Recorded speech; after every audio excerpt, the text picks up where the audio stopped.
দুনিয়ার মুসলমান গভীর মনোযোগ, যুবকেরা শোনো গো। আরে আল্লাহর নবী রাহমাতুল লিল আলামিনের কদমের মধ্যে এক যুবক মুসলমান শোনো। এক যুবক প্রতিনিয়ত 5 ওয়াক্ত সালাত আদায় করত গো। বাবারা আমার দিলের কান্ডা লাগা শোনা না, আমার দুইটা বিষয়ের পরে একটু আলোচনা করার জন্য সভাপতি সাহেব অনুরোধ করেছে।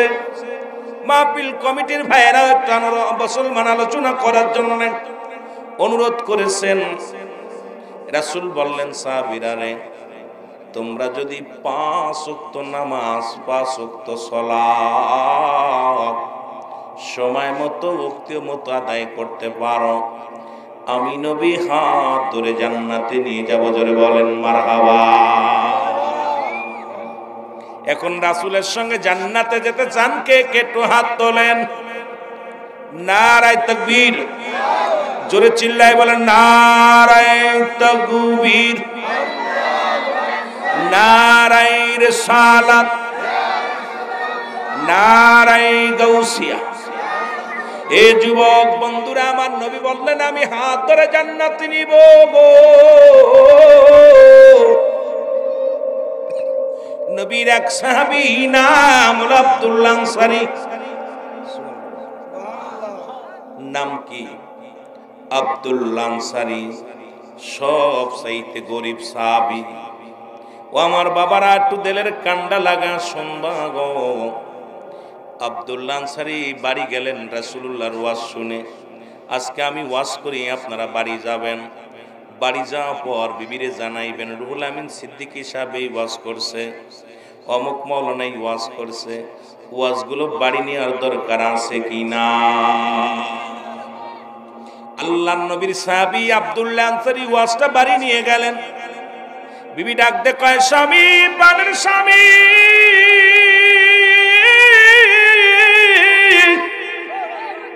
এরে রাসূলুল্লাহ আজকে কি ওয়াজ করছে আমারে বলো গো।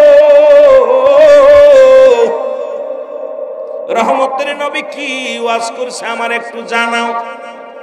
এ কমিটির বাবারা সবাই জান্নাতের বাগানে আয়। টাকা খরচ করে কষ্ট করে মাহফিল দিলি, রান্নাও দেখলাম হয়ে গেছে তবারক। কমিটিকে সাধুবাদ জানাই। অনেক মাহফিলে দেখা যায় শুরু হয় তাবারক রান্না শুরু হয়, লোকজন তাবারক নিয়ে ব্যস্ত থাকে। তবে আজকের কমিটি ব্যতিক্রম, তাবারকটা আগেই রান্না করা কমপ্লিট। এখন যুবক বাবারা যারা কষ্ট করে টাকা খরচ করে মাহফিল কানা করলাম, সবাই আসো জান্নাতের বাগানে। 2-4টা দিনের কথা শুনি, আল্লাহর দরবারে ফরিয়াদ করি, চোখের পানি ফেলে কান্দি, আল্লাহ যেন সবাইরে মাফ করে দেয়। জোরে বলেন আমিন। ও যুবক, দিলের কান্ডা লাগা শোনো গো। আব্দুল্লাহ আনসারী বিবি ডাক দে কয়, স্বামী, ও আমার স্বামী, বলো গো আজকে মায়ার নবী কি ওয়াজ করছে আমার একটু শোনাও। রাসূলুল্লাহ কি ওয়াজ করছে আমার একটু শোনাও। কি জিগায় বিবিরে? বিবি জিগায় স্বামীরে। আর আমাদের বউগুলো জিগায় তাবারক কেমনে হইছে ক।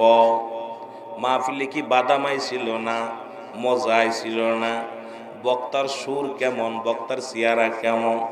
কিন্তু আমাদের বিবিগুলো জিগানোর দরকার ছিল, ও আমার প্রাণের স্বামী, এত রাত জেগে মাহফিল শুনলাম, বক্তায় কি কি আলোচনা করছে একটু বলো, আমিও আমল করবো। জোরে বলেন ঠিক কিনা? আব্দুল্লাহ আনসারী বলে, বিবি রে, আমার নবী ওয়াজ করছে যদি কোনো ব্যক্তি 5 ওয়াক্ত সালাত, 5 ওয়াক্ত নামাজ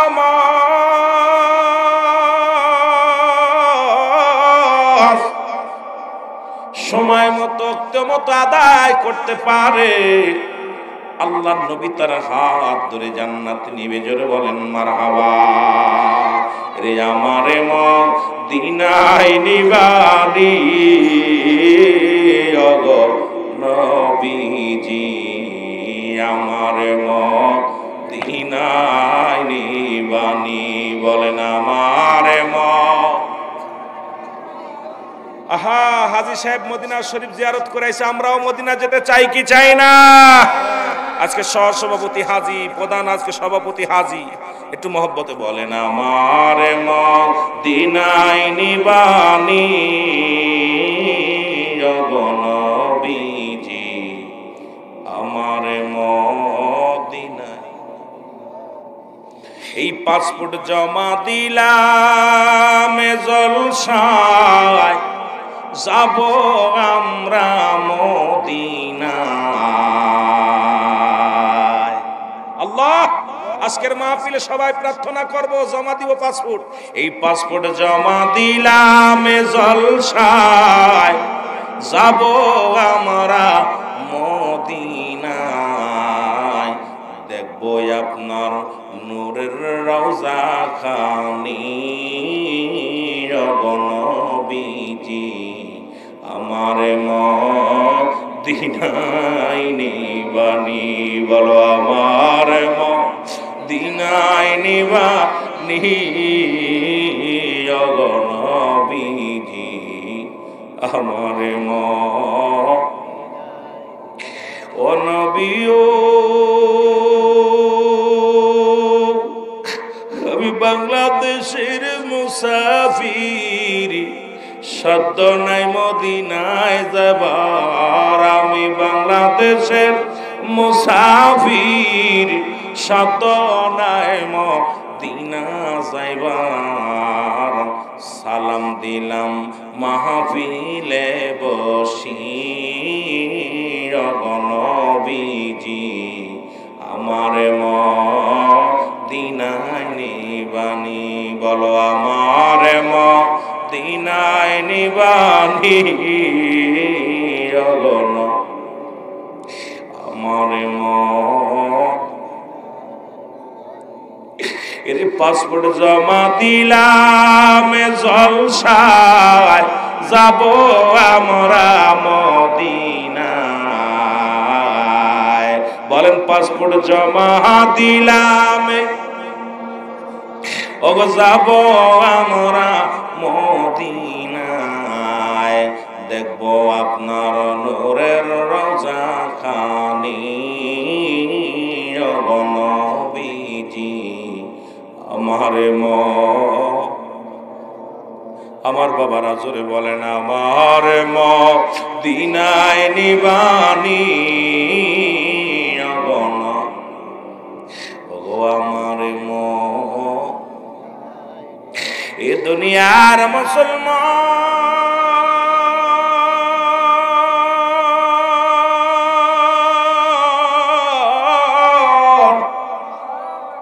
যে কথাগুলো বলি দিলের কান্ডা লাগা শোনো গো।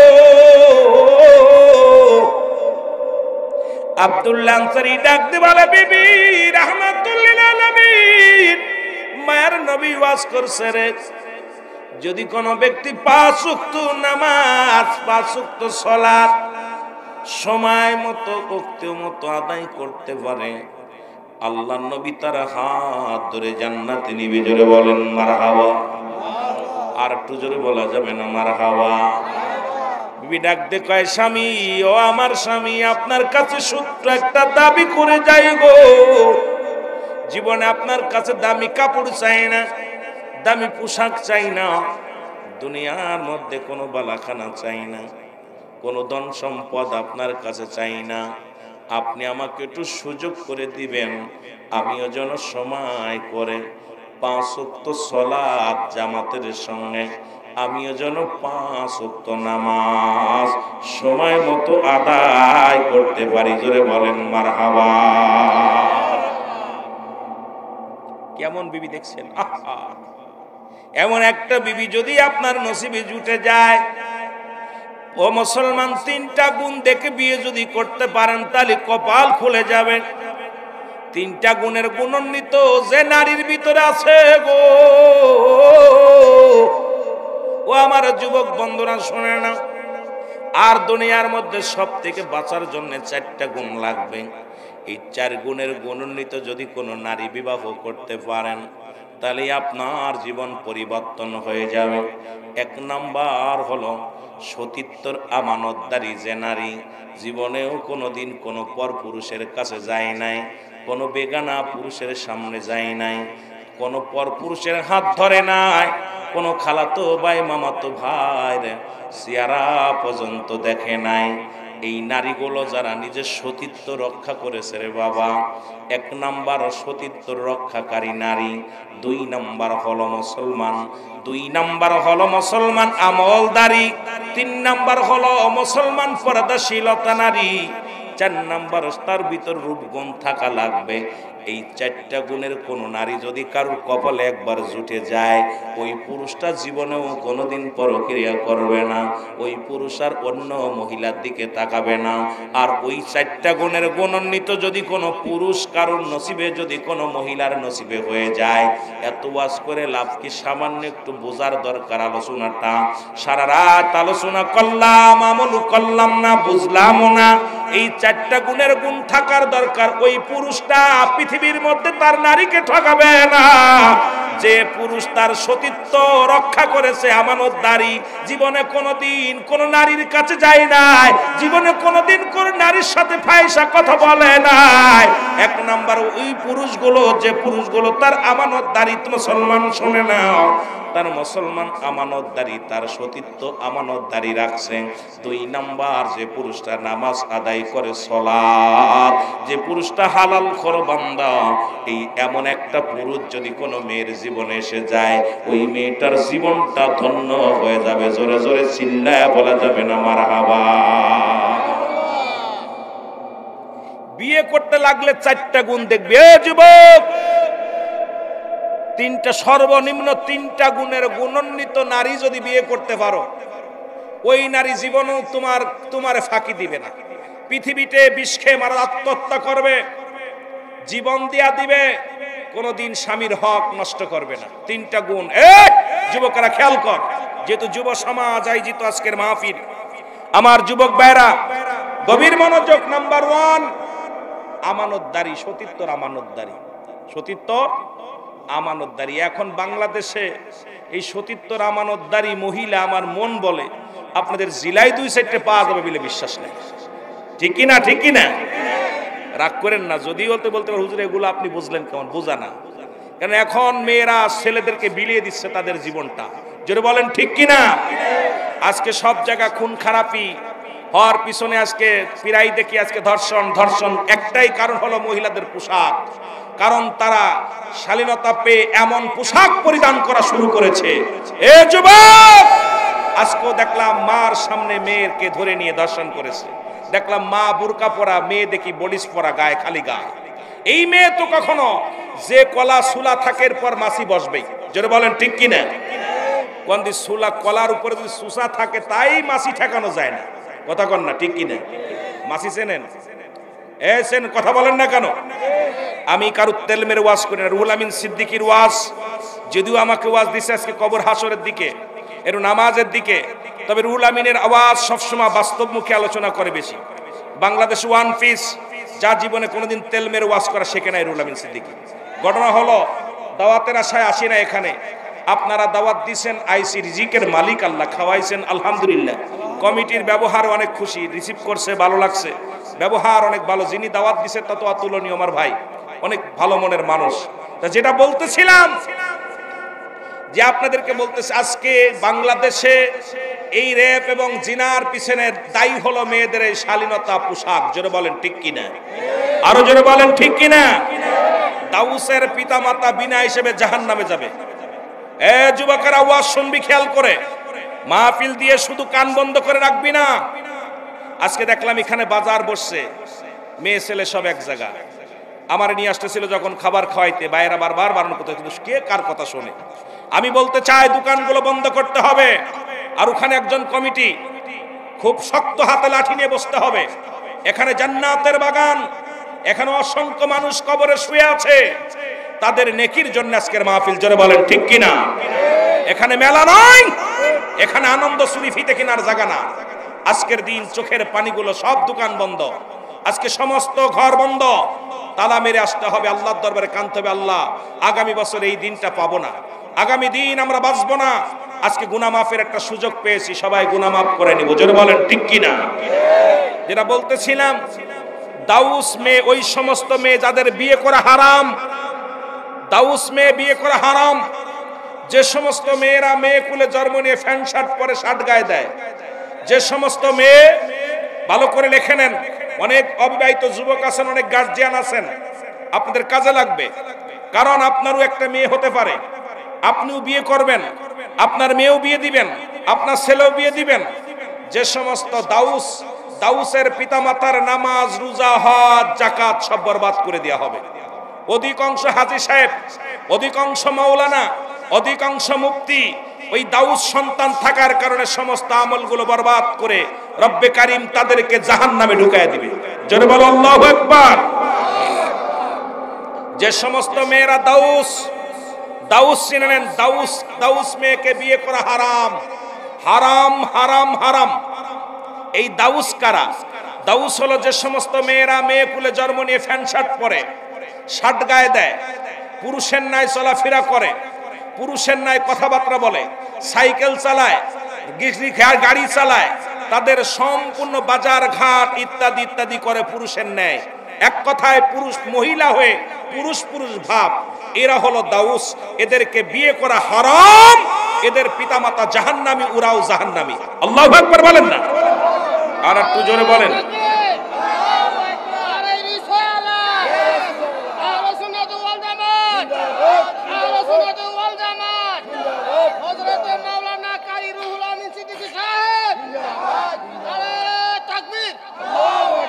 এবার দাউস ছেলেদের বিয়ে করা হারাম। যেহেতু পল্লী এলাকা, আমার মারা শুনবেন, ওই ছেলেকে বিয়ে করা হারাম যে সমস্ত ছেলেরা ছেলে কুলে জন্ম নিয়ে গলায় সোনার চেন দেয়, হাতে চুরি দেয়, কান ফুরায়, নাক ফুরায়, কান নাক ফুরায়, মহিলাদের মতো কথাবার্তা বলে, মহিলাদের মতো চলাফেরা করে, মহিলাদের মতো উন্না টানে, এই সমস্ত দাউস পুরুষদেরকে বিয়ে করা হারাম, হারাম, হারাম। আল্লাহু আকবার বলেন। আর একটু জোরে বলেন। এখন এই এলাকার মধ্যে যেগুলো দাউস আমি চিনায় দিয়ে গেলাম, দাউস গুলো আর যে সমস্ত মেয়েরা বুক টান করে বেশিরভাগ হাটে দেখবেন, লজ্জা হায়া নাই, এরা বেশিরভাগ বুক টান, এই জিনাকারী মহিলা, এরা নাউজুবিল্লাহ বলেন। আরো জোরে বলেন।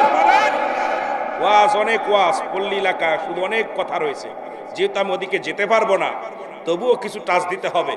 কারণ এই রমজান মাসের কারণে অনেক অনেক মাহফিলগুলো দেখা যায়, মাহফিল, বাৎসরিক মাহফিলগুলো অনেক দ্রুততার কারণে, সময় স্বল্পতার কারণে অনেক মানুষ এই 2-3 দিনের ভিতরে অনেক প্রোগ্রামগুলো শেষ করার জন্য চেষ্টা করতেছে। তবুও রব্বুল আলামিন আমাকে আপনাকে সুন্দর পরিবেশে রিয়াজুল জান্নাহ বেহেশতের বাগানে আসার মতো, বসার মতো সুযোগ দান করলো। উচ্চ কণ্ঠে আওয়াজ দেবেন আলহামদুলিল্লাহ। একটু মহব্বতের সঙ্গে দুরূদ শরীফ পড়েন। আল্লাহুম্মা সাল্লি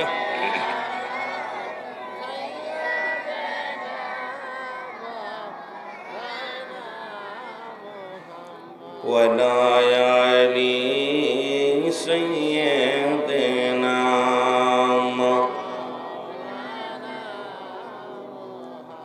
এ দুনিয়ার মুসলমান গভীর মনোযোগ। আল্লাহ রাব্বুল আলামিন রিয়াজুল জান্নাহ বেহেশতের বাগানে আসার মতো, বসার মতো সুযোগ দান করল।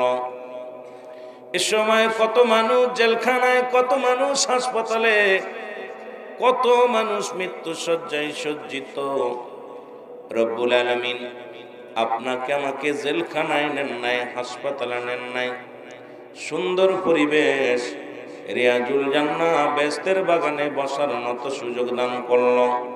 একটু জোরে জোরে চিল্লায় বলা যাবেন আলহামদুলিল্লাহ। এ ভাইরা আমার, বন্ধুরা আমার, পৃথিবীর মধ্যে আসার একটা সিরিয়াল আছে যার কোনো সিরিয়াল নাই। এই দুনিয়ার মধ্যে যত মাখলুকাত পৃথিবীর মধ্যে আগমন করেছেন, সমস্ত মাখলুকাতের মৃত্যুর স্বাদ গ্রহণ করা লাগবে। একমাত্র স্রষ্টার মৃত্যু নাই, সৃষ্টির মৃত্যু আছে। সৃষ্টিকুলে যত জাতি, যত মাখলুকাত রব্বুল আলামিন দুনিয়ার মধ্যে পাঠাইলেন, সকলেরই মৃত্যুর স্বাদ গ্রহণ করা লাগবে, জোরে বলেন ঠিক কিনা। যেহেতু জান্নাতের বাগানে এসে বসলাম, বান্দা যখন রিয়াজুল জান্নাহ বেহেশতের বাগানের দিকে রওনা হয়ে গেছে, বাড়ি থেকে নিয়ত করে রওনা দিছে, প্রতিটা কদমে কদমে আল্লাহ রাব্বুল আলামিন ওই বান্দার জীবনের সমস্ত সগীরা গুনাহগুলো মাফ করে দিয়েছে, জোরে বলেন মারহাবা। শুধু নিয়ত করে আসছেন আল্লাহ ওই মাহফিলের ময়দানে যাব, কোরআন হাদিসের মাহফিলে যাব, শুধু নিয়ত করে রওনা দেওয়ার কারণে রব্বুল আলামিন আপনার আমার জীবনের সমস্ত সগীরা গুনাহগুলো মাফ করে দিয়েছে। আমরা শুধু সগীরা গুনাহ করি নাই, পদে পদে করছি কবিরা গুনাহ, নামাজ ছেড়ে দেয়া কবিরা গুনাহ, মিথ্যা বলা কবিরা গুনাহ, বেগানা নারীর চেহারা দেখা কবিরা গুনাহ, বেগানা পুরুষের চেহারা দেখা কবিরা গুনাহ হারাম। এ মুসলমান, হাজার গুনাহ করলাম, এই গুনার কথা মনে করি আল্লামা কুতুবী রাহমাতুল্লাহ বয়ান করেন, বান্দা যখন কবরের ভয়ে, জাহান্নামের ভয়ে বান্দা যখন খাস তওবা করে আল্লাহ বলে ডাক দেয়, আল্লাহ রাব্বুল আলামিন বান্দার জীবনের সমস্ত গুনাহগুলো মাফ করে দেয়, জোরে বলেন আলহামদুলিল্লাহ। একটা মজার বিষয় হলো, হাজার গুনাহ করেছেন, গুনাহ করতে করতে আসমান জমিন পর্যন্ত, জমিনের যত খালি জায়গা আছে সব গুনাহে পরিপূর্ণ করে ফেলেছেন, কিন্তু গুনার কথাটা মনে করে বান্দা যখন চিন্তা করে আল্লাহ আমার জীবনের শেষ মাহফিল, রব্বে কারীম আমার জীবনের শেষ রাত, রব্বে কারীম আর জীবনে মাহফিলে বসতে পারবো না, আর জীবনে বসাও সম্ভব নয়। গত বছর যারা মাহফিলে বসেছিল এই বছর তারা বসতে পারে নাই। পঞ্চম বাৎসরিক সুন্নি মহাসম্মেলন 4টা বছর অতিবাহিত হয়ে গেল। প্রথম বছরে যারা বসেছিল তারা দুনিয়ার মধ্যে নাই। ও মুসলমান, আবার অনেকে আছেন। এই জন্য আমি আপনাদেরকে বলে যাই, শুধু নিয়ত করে রওনা দিলেন, সগীরা গুনাহ মাফ, জান্নাতের বাগানখানা আঁকড়ে ধরলেন, খাস তওবা করলেন, কিয়ামত পর্যন্ত আর কোন নবী আসবে না, কিয়ামত পর্যন্ত নবীদের দরজা বন্ধ, কিয়ামত পর্যন্ত তওবার দরজা খোলা, জোরে বলেন ঠিক কিনা। আর একটু জোরে বলেন আল্লাহু আকবার। কিয়ামত পর্যন্ত তওবার দরজা খোলা। কিসের দরজা? একটু জোরে বলা যাবে? তওবার দরজা খোলা, কিয়ামত পর্যন্ত আর কোন নবী আসবে না। যেহেতু মানুষের 2টা টাইমে মরণ হয়, একটা হলো রাতের বেলা, একটা হলো দিনের বেলা। দিন শুরু করেছেন, মৃত্যুবরণ করেন নাই, রাত শুরু করেছেন, মৃত্যুবরণ করেন নাই। ফজর আজান পর্যন্ত বেঁচে থাকবো এমন কোনো গ্যারান্টি কেউ দিতে পারবো না। যে কোনো মুহূর্তে আপনি আমি দুনিয়া থেকে বিদায় হয়ে যেতে পারি, আর মরণের পেয়ালা পান করতে পারি। পরবর্তী সময় আপনার জন্য কি নিয়ামত বয়ে আনতেছে আপনি নিজেও জানেন না। যেহেতু এখনো জিন্দা আছেন, আল্লাহর দরবারে ইস্তেগফার করেন সবাই। আস্তাগফিরুল্লাহ রব্বি মিন কুল্লি যামবি আতুবু ইলাইহি। আমার সাথে পড়েন আস্তাগফিরুল্লাহ রব্বি। এই তওবা করেন না, আল্লাহর কাছে তওবা করেন। আস্তাগফিরুল্লাহ রব্বি মিন কুল্লি যামবি আতুবু ইলাইহি লা হাওলা ওয়ালা কুওয়াতা ইল্লা বিল্লাহিল আলিয়্যিল আযীম। লা ইলাহা ইল্লাল্লাহু মুহাম্মাদুর রাসূলুল্লাহ। আশহাদু আল্লা ইলাহা ইল্লাল্লাহু ওয়াহদাহু লা শারীকা লাহু ওয়া আশহাদু আন্না মুহাম্মাদান আবদুহু ওয়া রাসূলুহু। জোরে জোরে চিল্লায়া বলা যাবে না মারহাবা। মুহাব্বতের সঙ্গে দুরূদ শরীফ পড়েন। আল্লাহুম্মা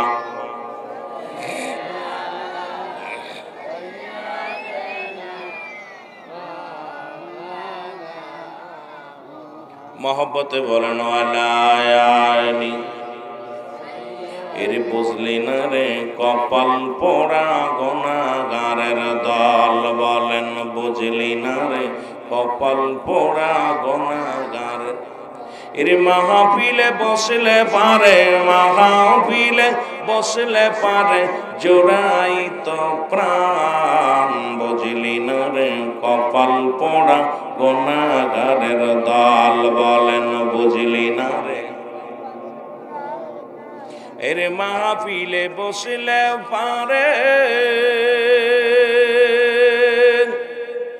আমার মৌলার দিদার হতে পারে, ওরে এক পলকে নিতে পারে, এক পলকে সোনার মদিনায়, বুঝলি না রে কপাল পোড়া গুনাহগারের দল, বলেন বুঝলি না রে।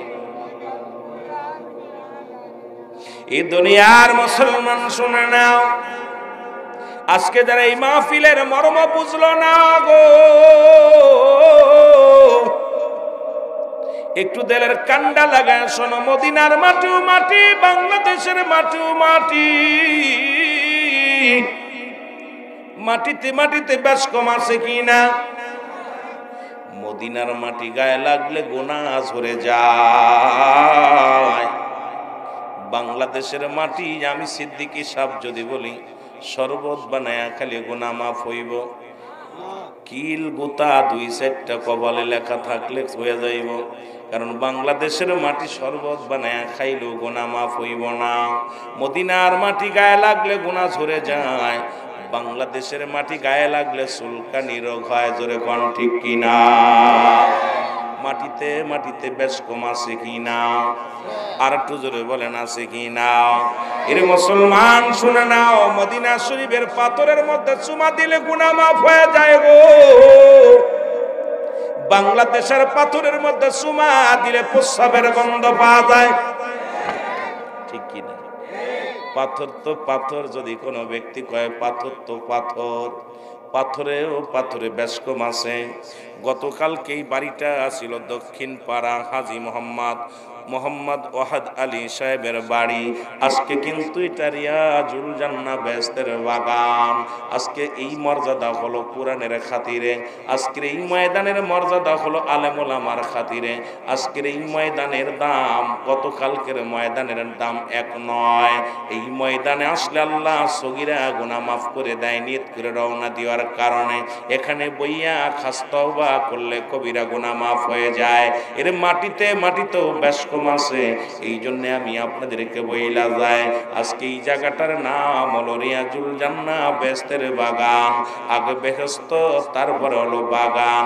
এই বাগানের মালিক হলো আমার রব্বে কারীম, আমার আল্লাহ, জোরে বলেন ঠিক কিনা?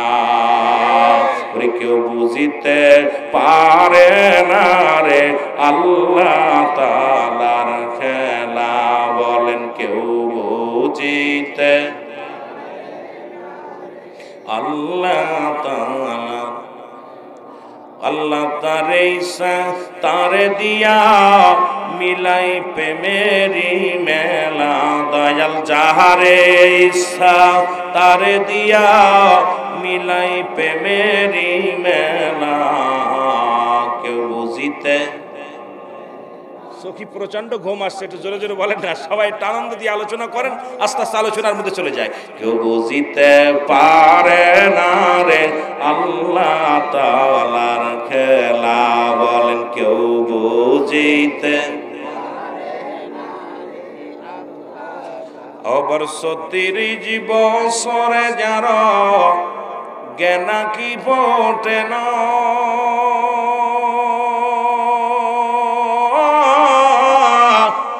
সেই মাসের কালের আবার পাই যে 16 আনা রে দয়াল, পাই যে 16 আনা। ও দয়াল যারে ইচ্ছা তারে দিয়া মিলাই প্রেমেরি মেলা, দয়াল যারে ইচ্ছা মিলাই প্রেমেরি মেলা, কেউ বুঝিতে পারে না রে আমার আল্লাহ তাআলা। আহা, কত টাকা আছে, কত পয়সা আছে, কিছু যুবকদের অন্তরের ভিতরে রব্বে কারীম এমন প্রেম ঢুকায়া দিছে, পকেটের টাকা খরচ করে। ও মুসলমান, মদের প্যান্ডেল 4 প্যান্ডেল, অন্য প্যান্ডেলে যাই না, সুন্দর রিয়াজুল জান্নাহ বেহেশতের বাগান সাজাইলো। এই পাগলদের অন্তরের ভিতরে রব্বে কারীম এমন প্রেম ঢুকায়া দিছে, ওরে মুসলমান, একত্রিত হইয়া কমিটি বানাইয়া সুন্দর প্রোগ্রাম জান্নাতের বাগান সাজাইলো। জোরে জোরে বলো মারহাবা। কত টাকাওয়ালা, কত বাড়িওয়ালা। ও মুসলমান, এর নসিব লাগে জান্নাতের বাগান সাজানোর জন্য, নসিব লাগে, কপাল লাগে। এই বাগানে বসার জন্য কপাল লাগে। এই মাহফিল আবার কেউ জোর করে বুঝতে চায় কেমনে মাহফিল হয়। এত টাকা খরচ করে আমার যুবক ভাইয়েরা সুন্দর জান্নাতের বাগান সাজাইলো, অনেকে অনেক রকম মন্তব্য করবে। মুসলমান শুনে নাও, রব্বে কারীমের খেলা বোঝা বড় জ্বালা। জোরে বলেন ঠিক কিনা? দয়াল কারে দিয়া জান্নাতের বাগান সাজাইব, কারে দিয়া জান্নাতের বাগান মেলা মিলাইব? সব ক্ষমতার মালিক আমার আল্লাহ। জোরে বলেন ঠিক কিনা? আবার জোর করিয়া বুঝতে গেলে তার ঘটে মরণ জ্বালা। বল জোর করিয়া, তার ঘটে মরণ জ্বালা।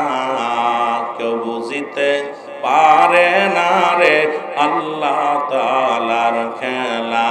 বলেন কেউ বুঝিতে পারে না রে আমার মাবুদ মওলা। ও দয়াল, যারে ইচ্ছা তারে দিয়া মিলাই প্রেমেরই মেলা। দয়াল, যারে ইচ্ছা তারে দিয়া মিলাই প্রেমেরই মেলা। কেউ বুঝিতে পারে না রে আমার আল্লাহ তাআলার খেলা। বলেন কেউ বুঝিতে